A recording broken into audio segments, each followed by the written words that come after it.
En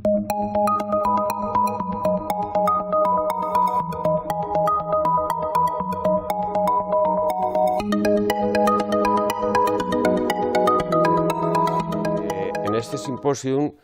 empezó participando el profesor González Moratey, que él es catedrático de medicina y es el presidente de la Sociedad Española de Cardiología, hizo un resumen de la situación actual de la enfermedad cardiovascular. La enfermedad cardiovascular sigue siendo la principal causa de muerte en nuestro país. Tenemos aún muchas causas de muerte que podrían ser evitadas, en ello es lo que él estuvo insistiendo. Y a continuación el profesor Millán, de la Universidad Complutense de Madrid, expuso las bases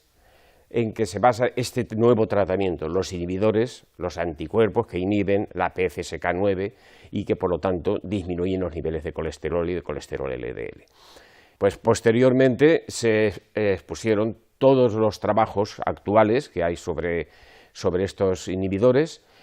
con las ventajas que tienen, reducciones de hasta un 60% del colesterol LDL, mejoría o disminución de la enfermedad cardiovascular, muy pocos efectos secundarios, prácticamente los mismos que el resto de las medicaciones que tenemos y que el placebo, por lo tanto, muy bien tolerados, con una potencia de reducción del colesterol muy importante y pues con un futuro magnífico. Y finalmente estuvimos viendo pues, algunos mecanismos, algunas causas por las que no conseguimos controlar a los pacientes actuales y por ello estarán muy indicados estos nuevos tratamientos. Ese fue el conjunto de la mesa que tuvo pues, una gran aceptación entre el público. El riesgo cardiovascular es un conjunto de elementos que de forma individual, pero sobre todo de forma agrupada, condicionan la probabilidad de tener una complicación cardiovascular. Desde mi punto de vista, bueno, en España, ictus, enfermedad cerebrovascular y cardiopatía isquémica son los dos pilares de la enfermedad cardiovascular y de la enfermedad general. Y en esos dos pilares, pero sobre todo en la cardiopatía isquémica, el elemento terapéutico clave es el LDL, el colesterol. La teoría lipídica, si hay un territorio vascular en donde tiene el máximo papel, es a nivel de la enfermedad coronaria, del infarto y la enfermedad coronaria en su conjunto. Así, toda la historia de reducción de la mortalidad, tanto en el síndrome coronario agudo durante la hospitalización, como ya después en la cardiopatía isquémica crónica, en síndrome coronario agudo en 3 décadas hemos pasado de una mortalidad del 40% a una mortalidad menor del 5%, y en cardiopatía isquémica crónica hemos pasado de una mortalidad de 10% por año a 2% por año. Eso en gran parte se debe a el manejo del LDL. La reducción del LDL ha sido uno de los elementos claves en ese camino extraordinario de calidad y cantidad de vida en cardiopatía isquémica. Pero queda mucho por hacer,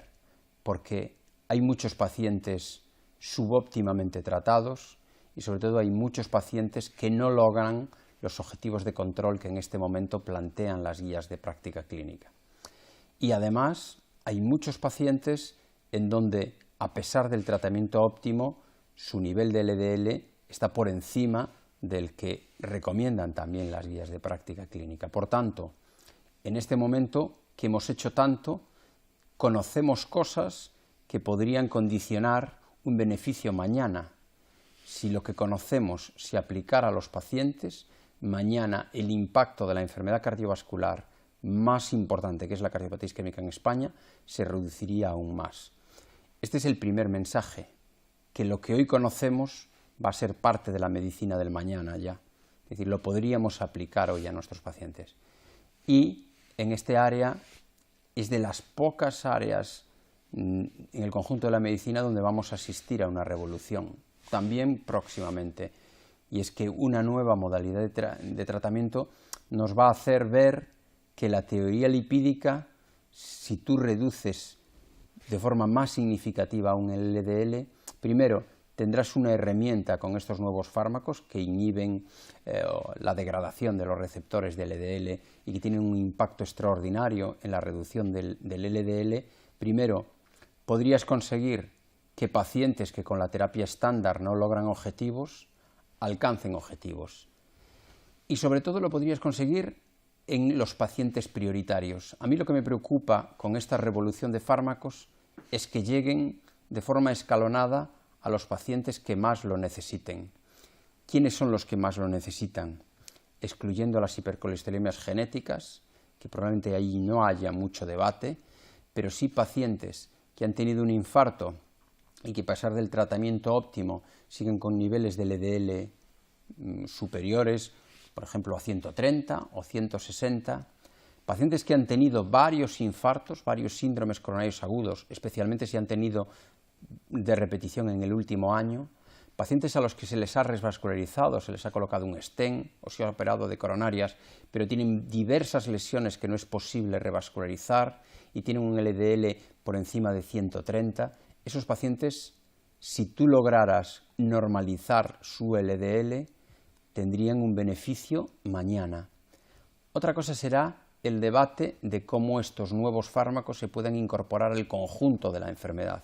Pero a mí, en esta posición, que con la información que hay de eficacia y seguridad, me preocupa que lo antes posible pacientes prioritarios puedan acceder a esta innovación, real innovación que aporta tanto valor, y que una vez que esos pacientes prioritarios accedan, entre todos reflexionamos cuál tiene que ser el recorrido de toda esta familia de fármacos con el objetivo de reducir el impacto de las enfermedades cardiovasculares en España, que además coincide con el lema de todos los médicos y de la sociedad que en este momento presido, de la Sociedad Española de Cardiología.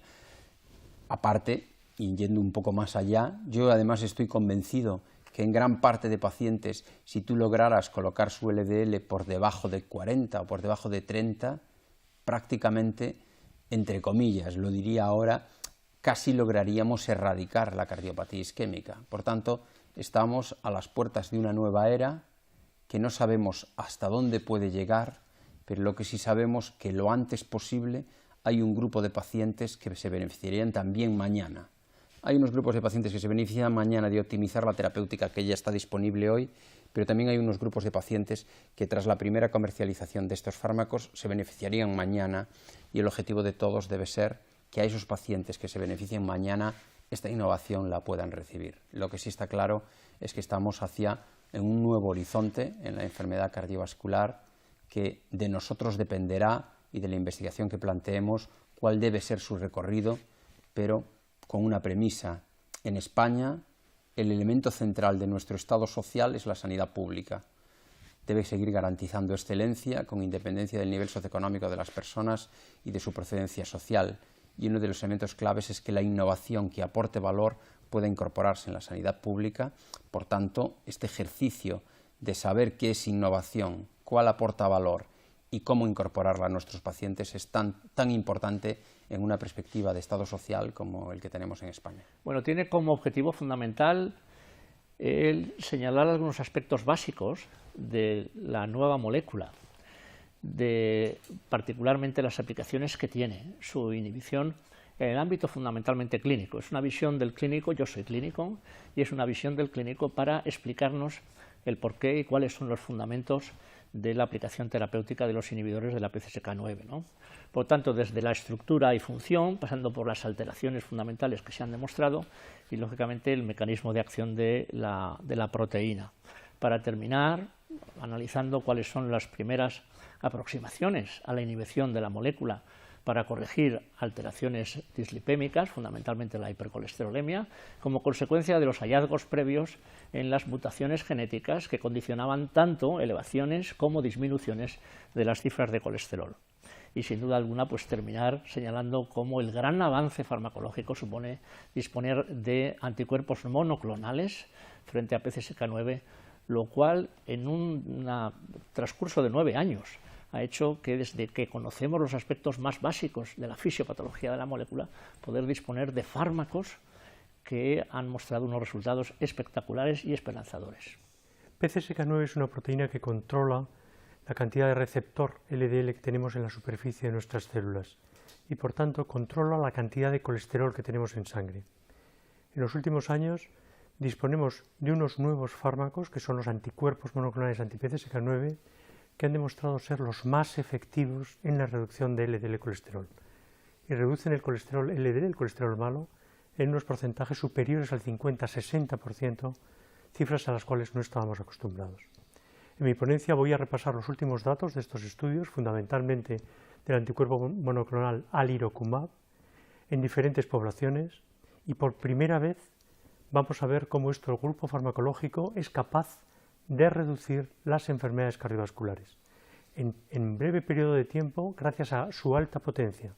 y a las concentraciones tan bajas de colesterol LDL que consiguen, se está empezando a ver ya resultados que, si se confirman en estudios que hay en marcha, van a ser extraordinariamente prometedores en el tratamiento de la enfermedad cardiovascular. La segunda parte de mi ponencia va a tratar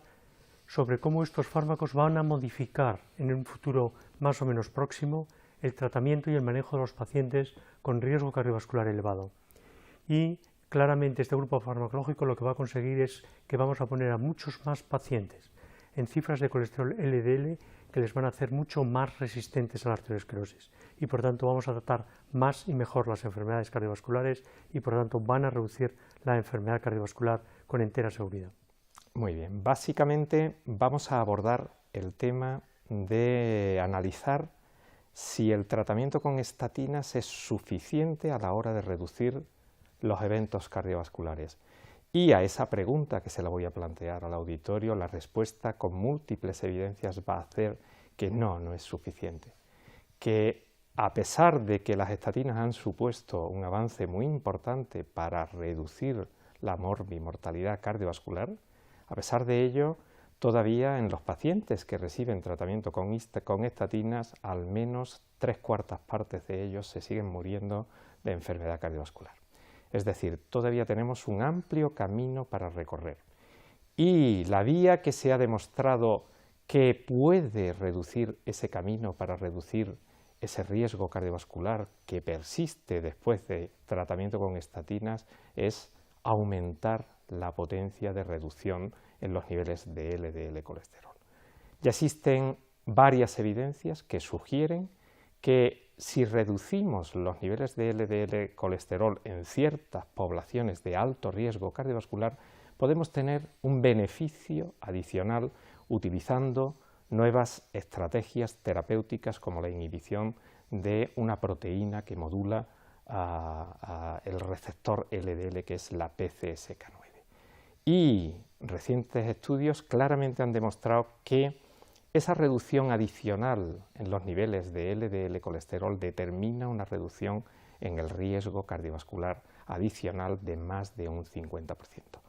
Por ello, hoy día podemos afirmar que ciertos subgrupos que claramente no obtienen todas las reducciones en los niveles de LDL colesterol, que a pesar de tratamiento intensivo con estatinas les reduce su riesgo de forma muy importante, esos subgrupos se van a beneficiar de estas nuevas estrategias terapéuticas. Y estos subgrupos básicamente van a consistir, que es otro de los temas que voy a abordar en la ponencia, en pacientes que tienen una hipercolesterolemia familiar u otras hiperlipemias genéticas, en pacientes con alto riesgo cardiovascular que a pesar de tratamiento intensivo persiste, a pesar de tratamiento intensivo con estatinas, persiste un alto riesgo cardiovascular después del tratamiento, como pueden ser los pacientes que tienen enfermedad cardiovascular y son diabéticos, los pacientes que tienen enfermedad cardiovascular y presentan otras manifestaciones de arteriopatía periférica, y también hay un grupo adicional que quedan fuera del beneficio de las estatinas, que son los pacientes que presentan lo que denominamos cifras muy elevadas de LPA, el síndrome de hiper-LPA. Hasta ahora no teníamos ninguna estrategia terapéutica eficaz que nos determinara una reducción de estas cifras de LPA en pacientes que pueden llegar a tener hasta 200 miligramos por decilitro de LPA, que por otra parte contribuye de forma muy decidida a aumentar el riesgo y sobre todo contribuye en aquellos pacientes que tienen cifras elevadas de LDL colesterol y a la vez cifras elevadas de LPA. Pues bien, hoy día tenemos estrategias nuevas para reducir, a la vez que reducimos los niveles de LDL, reducimos los niveles de LPA. Y por último, un subgrupo que se puede beneficiar de nuevas estrategias terapéuticas porque no